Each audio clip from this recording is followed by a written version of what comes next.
Shalom saudara, kita kembali mengikuti Abam.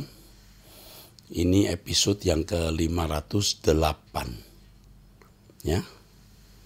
Dari seorang pria usia 45 tahun, karyawan swasta. Saya sering mengalami dilema ketika diminta orang tua untuk membakar dupa di meja leluhur saat menjelang perayaan Imlek.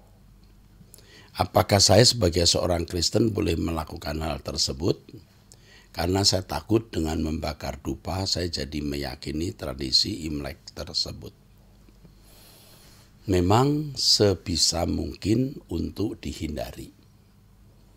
Tetapi saya tidak tahu situasi dari keluarga Anda ini seberapa fanatik terhadap penyembahan atau penghormatan kepada leluhur. Kalau menurut saya selama ini, jika hal itu demi orang tua yang masih hidup, demi kakek nenek yang masih hidup, saudara melakukan bukan menyembah leluhur, tetapi saudara melakukan dengan sikap menghormati leluhur. Orang-orang yang pernah hidup, yang membesarkan nenek, kakek, yang juga pernah membesarkan orang tua, mama, papa, patut jasa mereka dihargai. Dan ketika saudara membakar dupa, saudara sedang menghargai apa yang mereka pernah lakukan. Saudara sementara memegang dupa, saudara bisa berdoa kepada Tuhan, saudara bisa menengking dalam nama Yesus Kristus. Jadi dupa yang Anda pegang itu bukan untuk menyembah, tapi sikap menghormati orang tua yang masih ada dan menghargai jasa leluhur yang pernah membesarkan orang tua. Nah ini, tetapi sebisanya saudara hindari. Tuhan pasti bisa memberi hikmat saudara untuk bisa menolak praktek itu. Jika tidak bisa, saudara bisa melakukan dengan sikap hati yang saya ajarkan ini. Jangan merasa saudara sedang menyembah leluhur atau menyembah objek tertentu. Sebab hati inilah yang menentukan saudara menyembah siapa. Ya. Dimuliakan Allah Israel Elohim Yahweh. Haleluya. Anda menghargai leluhur yang sudah membesarkan orang tua atau membesarkan nenek kakek, ya, menghargai jasa mereka, bukan menyembah. Tetapi harus juga diperhitungkan hal ini bisa menjadi batu sandungan bagi orang Kristen lain yang tidak memiliki pemahaman seperti ini. Roh Kudus kiranya menolong Anda untuk bisa menghadapi situasi itu dan melakukan yang terbaik. Sebisanya dihindari. Oke, dari ibu rumah tangga usia 46 tahun. Salam Pak Era, saya ibu rumah tangga usia 46 tahun, suami juga usianya sama, mempunyai 3 anak laki-laki yang berumur 22, 19, 14. Wow, menikah muda waktu itu. Menikah usia 24 ya, muda tapi juga cukup. Keduanya sudah bekerja dan tinggal anak nomor 3 ya, masih kelas 3 SMP. Anak nomor 2 sudah bekerja di luar kota. Sekarang saya dan anak pertama ketiga sudah keluar dari rumah meninggalkan suami karena sudah tidak tahan dengan perlakuan suami. Dia sudah punya perempuan lain dan anak 3 tahun di luar nikah.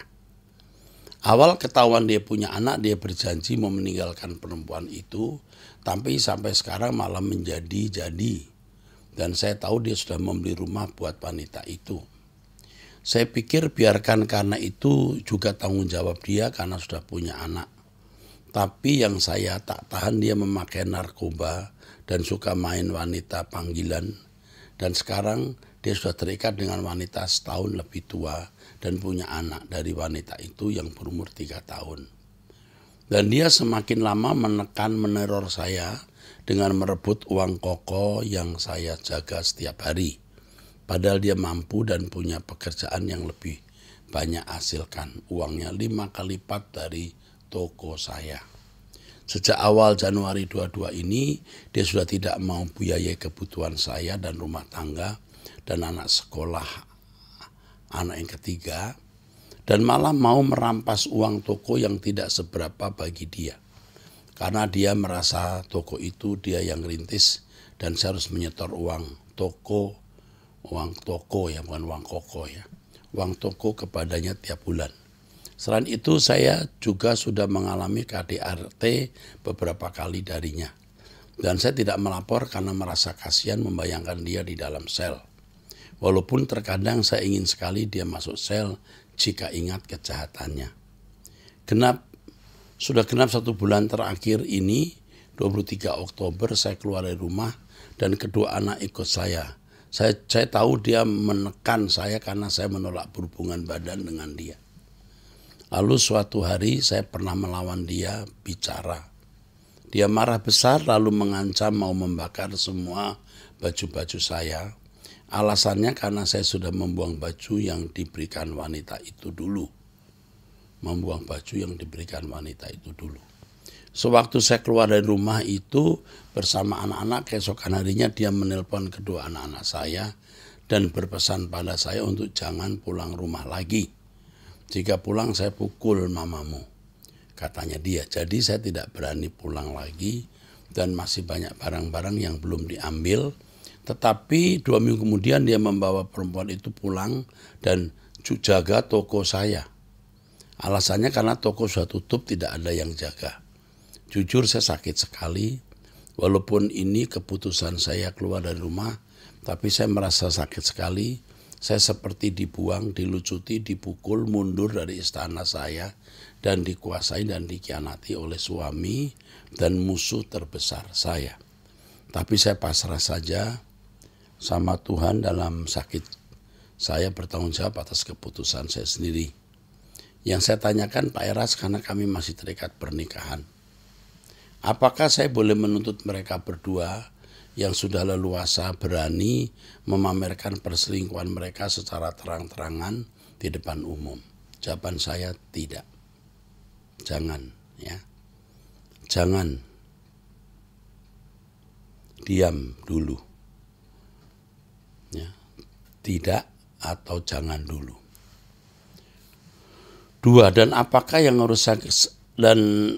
saya harus segera menuntut perceraian untuk menuntut biaya setidaknya mendapatkan rumah kecil saja buat saya dan anak-anak tinggal kelak?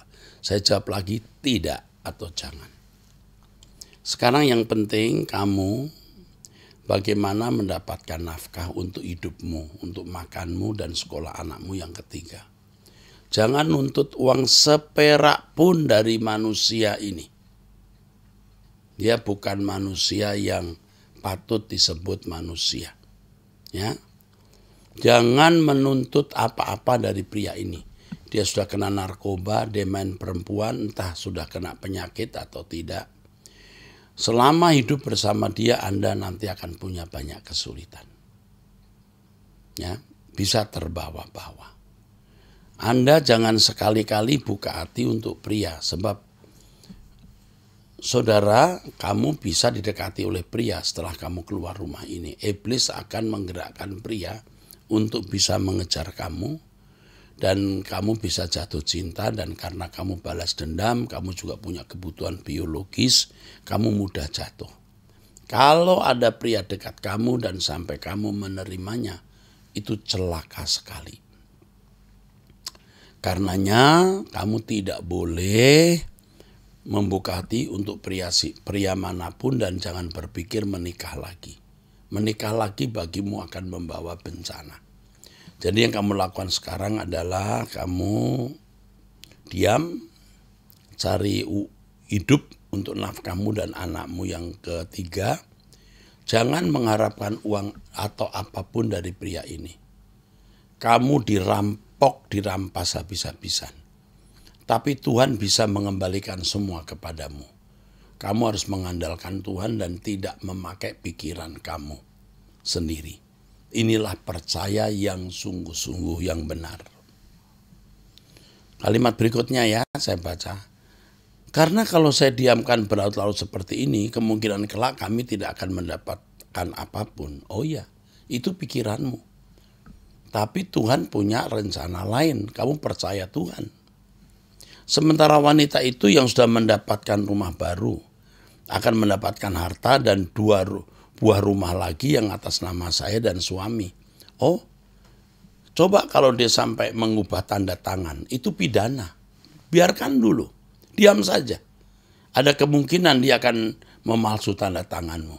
Tapi tunggu, kalau sampai dia buat itu, baru kita akan persoalkan secara hukum.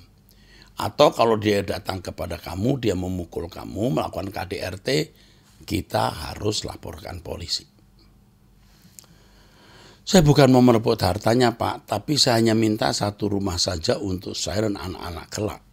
Dia tidak akan memberikan dengan rela, dia tidak akan memberikan. Dia memberi tapi kemudian akan menuntut, bisa minta balik dan lain-lain. Lebih baik kamu diam, andalkan Tuhan. Itu saja. Tapi kalau saya minta baik-baik rumah, dia pasti tidak akan beri Pak. Makanya saya berniat dengan jalur hukum. Dengan jalur hukum akan melelahkan. Ya, menghadapi laki-laki seperti ini akan melelahkan. Tapi ada titik balik, nanti Tuhan akan berperkara dan membela kamu. Ya. Nah sekarang masalahnya cuman ini loh. Kamu itu percaya nggak kepada Tuhan yang tidak kelihatan tapi ada? Itu masalahnya di situ. Biaya anak nomor 3 tidak usah dia tanggung juga, tidak apa-apa. Apakah boleh saya menuntut kedua hal itu Pak Eras? Jangan dulu. Saya bukan tidak sama sekali, jangan dulu, diam dulu. Ya. Nanti ada titik baliknya, tunggu titik baliknya. Kita berserah kepada Tuhan. Dan saya ingatkan bahwa kita ini ada di dunia yang sementara. Rumah kita itu di langit baru, bumi baru.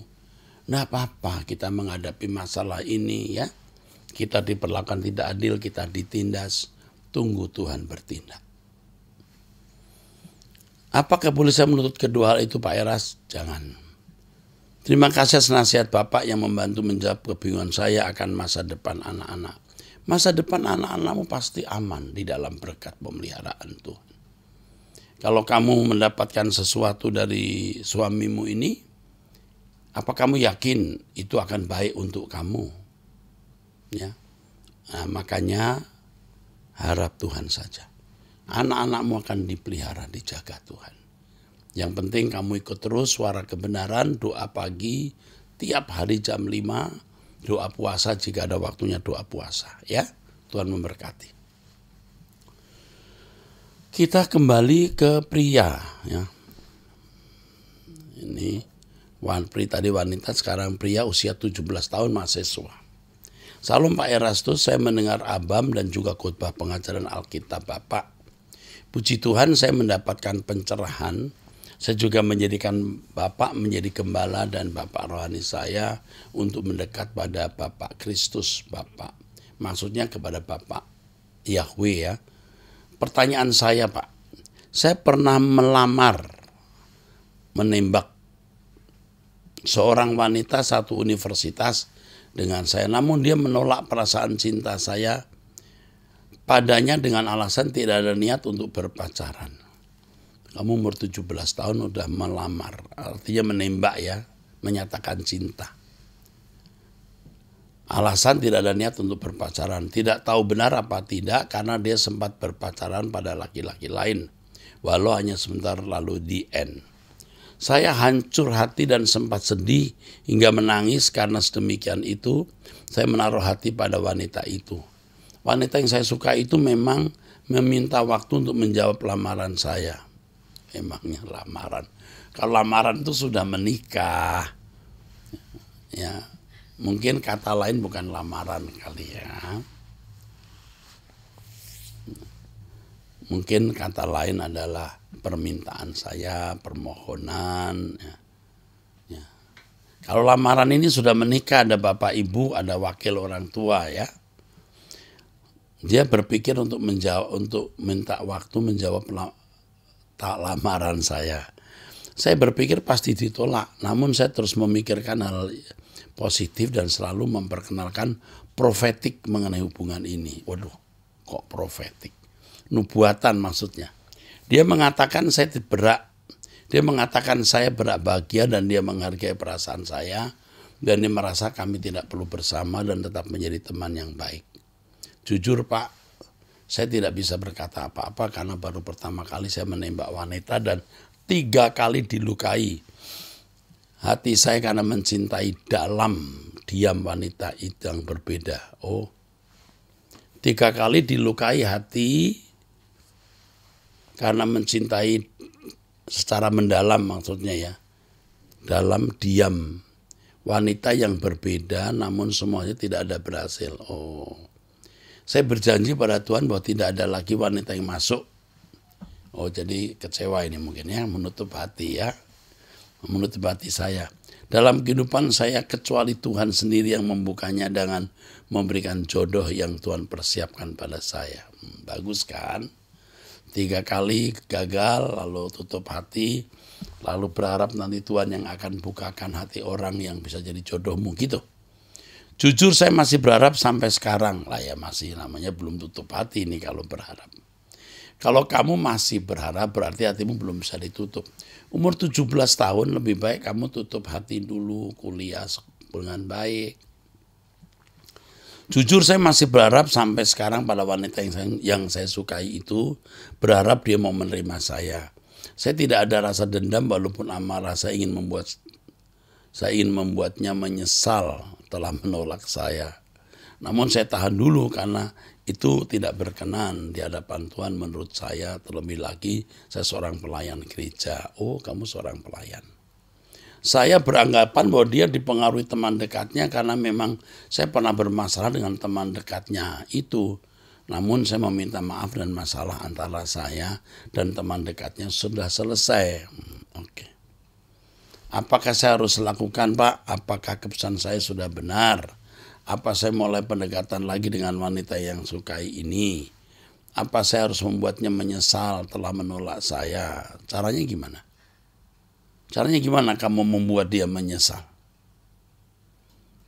Kamu berkata, apa saya harus membuatnya menyesal telah menolak saya? Apa cara kamu membuat dia menyesal, nak? Apa tanggapan Alkitab dan apakah saya harus melepaskannya? Nah ini, apakah saya harus melepaskannya? Saya jawab, ya 100%. Lepaskan, lupakan dia, move on. Terima kasih atas perhatian Bapak Erastus. Mohon jawabannya ya Pak.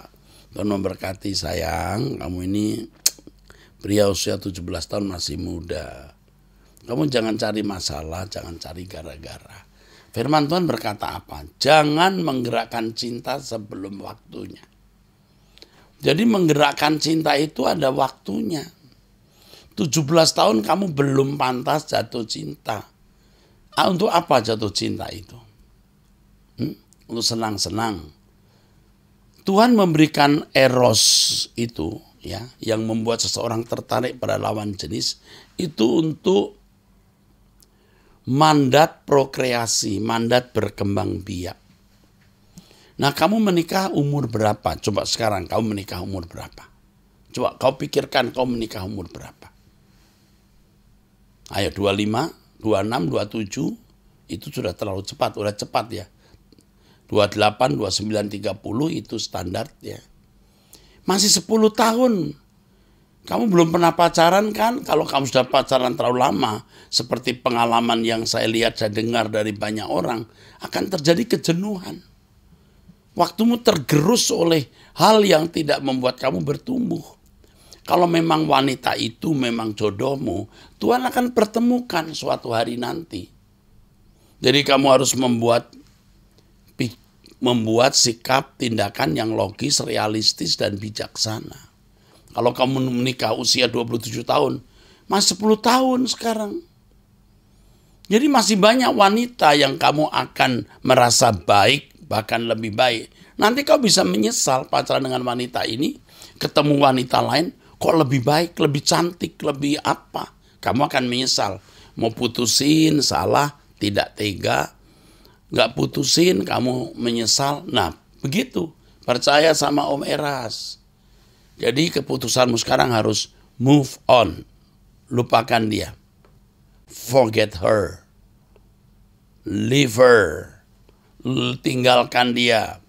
Fokus ke Tuhan, kuliah, belajar, persiapkan masa depanmu, ya. Kamu usia segini pacaran, kamu mau ngapain, ya? Oke, ini nasihat Om Eras. Kalau kamu pacaran, kamu salah. Jangan pacaran dulu. Oke, bagus. Ya, cukup. Oke, usia 53 seorang ibu dari Surabaya. Suami usia 61 tahun. Jadi bedanya 8 tahun. Salam Pak Erastus, saya ingin menanyakan, seorang ibu, saya ingin menanyakan apakah bila kita chatting dengan lawan jenis dengan kata-kata yang menjurus kepada teman tapi mesra bisa dikategorikan perselingkuhan? Bisa. Perselingkuhan yang tidak mendalam tapi bisa. Pokoknya kalau hati sudah terarah kepada wanita lain atau pria lain yang bukan pasangannya, itu arah kepada perselingkuhan sebenarnya. Selingkuh hati. Suami saya seringkali berbuat seperti itu dan bila saya nasihati, dia bilang itu hanya iseng dan yang penting tidak ada kontak fisik bersetubuh. Ini suami yang tidak takut akan Tuhan. Akan membuka celah akses untuk melakukan perselingkuhan yang lebih mendalam. Mestinya setiap perkataan yang kita ucapkan, setiap gerak pikiran, perasaan, dan tindakan kita itu selalu sesuai dengan kehendak Allah.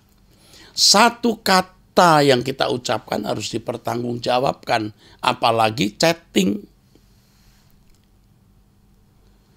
Saya harus bagaimana Pak menghadapi suami yang ber-XX seperti ini dan dia selalu berusaha menghapus chattingan tersebut agar tidak terbaca. Suami saya juga jatuh dalam dosa perzinahan. Berkali-kali bahkan saat dia melayani di Komsel sebuah gereja dan anehnya tidak ada rasa bersalah hingga terjadi berulang kali. Dan bila saya tanyakan alasannya adalah iseng. Terima kasih sebelumnya Pak Eras, Tuhan memberkati. Suamimu melayani Tuhan kan? Oke. Tuhan akan hajar dia. Kamu diam saja, kamu tunggu Tuhan hajar dia. Pegang ucapan saya ini, kamu diam. Tuhan akan hajar dia. Ya, karena Tuhan sayang dia. Suamimu itu sembarangan, ya, sembrono, ya. Dia tidak melihat akibat perbuatannya untuk dirinya, untuk pasangan hidup dan anak-anaknya. Sembarangan. Ini loh cara setan menghancurkan orang. Ya, kamu doa saja, diam, Bu, biar Tuhan yang beracara. Suamimu ini kan sudah tua ya. Udah usia 61 tahun kok masih kayak anak umur 20 tahun ya. Bahaya dia. Ibu diam dan mendoakan dia. Tuhan akan menghajar dia. Ingat ucapan saya ini. Tunggu, Tuhan akan menghajar dia. Akan mendisiplin dia. Gak mungkin dia tidak didisiplin Tuhan. Ibu rumah tangga usia 57 tahun. Ya, oke. Demikian. Salam Pak Era, saya rajin mendengar dan merenungkan khotbah-khotbah di Truth ID. Ada hal yang saya ingin tanyakan sebab bingung. Seorang hamba Tuhan di kota saya mengatakan, jika kita telah menerima Roh Kudus dalam hidup kita, maka manusia lama sudah diganti dengan manusia baru. Tuhan Yesus sudah diam dalam hati kita. Pikiran dan perasaan Kristus yang menguasai hidup kita. Jadi kalau masih ada perasaan tersinggung, marah, kepahitan, terluka, itu tandanya kita masih hidup dengan manusia lama. Padahal pemahaman yang saya mengerti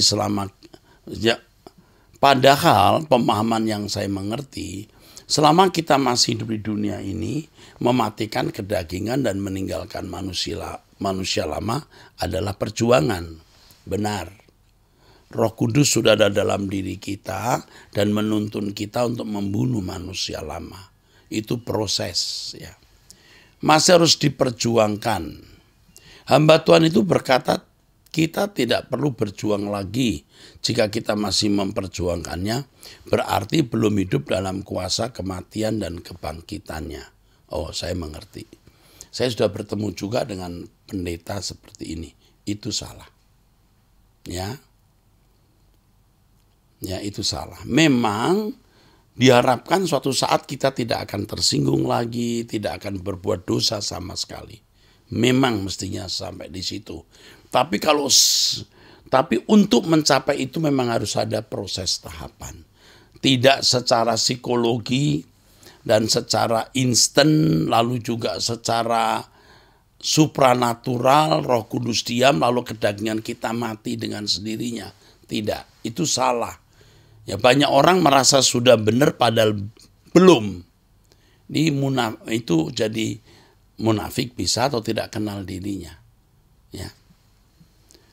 Sebab Roh Kudus sudah ada dalam hidup kita katanya. Otomatis buah-buah rohlah yang muncul melalui hidup kita. Saya bingung Pak, karena saya merasa perlu memperjuangkan untuk hidup berkenan pada Allah Bapa. Kelirukah saya jika saya berkata saya masih berjuang? Sama dengan saya mengatakan itu. Masih berjuang. Apakah artinya saya tidak mengandalkan Roh Kudus? Roh Kudus menolong orang yang menolong dirinya sendiri. Roh Kudus menolong orang yang berjuang dan Roh Kudus tidak menolong orang yang tidak berjuang. Ini pengajaran membuat orang tidak berjuang. Dia merasa sudah benar-benar secara semu. Ya, orang bisa tertipu oleh dirinya sendiri.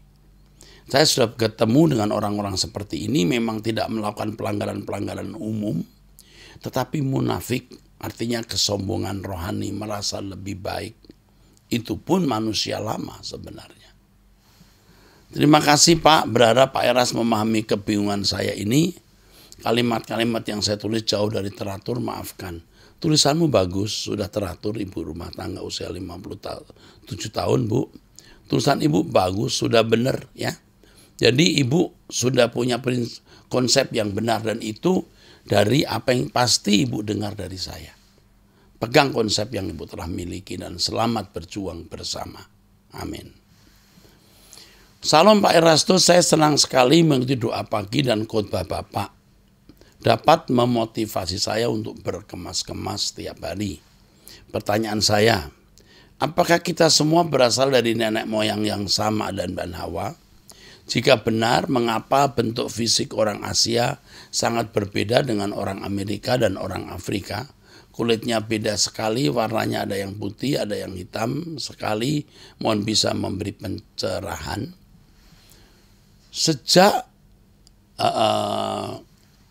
Sejak menara yang dibangun oleh keturunan Nuh ya hancur, mereka porak-poranda, mereka tercerai-berai, maka ada 3 keturunan besar ya. Dari keturunan Nuh ada keturunan besar ya. Dari 3 keturunan besar ini, saudaraku, ada yang di Asia, di Eropa dan di Afrika. Tentu yang di Afrika beda dengan yang di Asia ya. Ini sangat tergantung oleh iklim, cuaca ya, dan lingkungan ya. Lingkungan. Jadi kalau lingkungan iklim berbeda, tentu akan membuat lambat laun selama ribuan tahun fisik seseorang juga mengalami proses perubahan. Orang yang ada di satu wilayah yang hanya ada panas ya jadi kulitnya hitam dan anak-anaknya juga bisa jadi hitam. Nah ini kan sudah jelas. Sudah jelas. Dari keturunan Sem, Ham, Yafet, jelas mereka memiliki perbedaan-perbedaan. Dari yang terakhir Kaukasoid, yang tengah ya kita melihat Negroid, yang pertama kita mengenal Mongoloid. Mongoloid bukan berarti orang Mongol, tapi kelompok Jepang, Cina, ya, Korea, ya. Kaukasoid ini kelompok Eropa. Ya, kalau Negroid ini kelompok Afrika. Ini jawaban saya. Ya. Iklim, situasi, keadaan, cuaca, sebuah tempat akan membentuk keadaan khas setiap individu. Coba kita melihat, kalau orang, ya ini saya tidak pernah mengadakan survei, saya hanya membaca. Kulitnya gelap lebih kuat, lebih tahan, tenaga lebih kuat dibanding yang kulitnya putih misalnya atau yang berwarna. Nah, ini juga contohnya ada, ya, fakta sampai hari ini. Karena lingkungan, ya, ganasnya alam membuat seseorang bekerja keras melawan alam, tentu fisiknya menjadi lebih kuat. Jelas ya jawaban saya? Yang kedua, siapakah yang dimaksud dengan orang-orang raksasa, anak-anak Allah, dan anak-anak manusia pada Kejadian pasal 6 ayat 4? Memang banyak orang memandang orang-orang raksasa itu raksasa secara fisik, ya, di Kejadian pasal 6 ayat yang keempat, ya. Lebih banyak orang berpikir itu raksasa secara fisik, Nephilim. Tetapi kalau kita lihat konteks kalimat bahwa kejahatan manusia bertambah-tambah, kemungkinan lebih tepat adalah raksasa atau besar, giant, huge, besar, raksasa, giant dalam dosa, dalam kejahatan. Kalau dikatakan besar secara fisik, itu tidak ada implikasi konkretnya di dalam konteks ayat tersebut. Untuk apa Alkitab menulis bahwa manusia itu badannya besar-besar waktu itu? Untuk apa? Tapi kalau dikaitkan dengan ayat kalimat sebelum dan sesudahnya, bahwa manusia bertambah jahat sehingga hati Tuhan pilu, pedih, dan menghukum, maka pengertian huge, giant ini besar dalam kejahatan. Itu maksudnya. Tapi kalau saudara mau meyakini itu besar secara fisik, ya monggo saja. Tapi implikasinya juga tidak ada. Tapi kalau pengertian kita besar secara dosa atau besar dalam arti kejahatan, implikasinya jelas. Apa? Kejahatan besar mendatangkan hukuman. Nah itu, oke? Jangan lupa saudara subscribe Truth ID, menekan gambar lonceng, saudara mendapat notifikasi kalau ada Abam, ya, di upload di YouTube. Lalu jangan lupa doa pagi setiap hari jam 5 waktu Indonesia Barat atau waktu Jakarta. Jangan tidak berdoa pagi. Tolong berkati.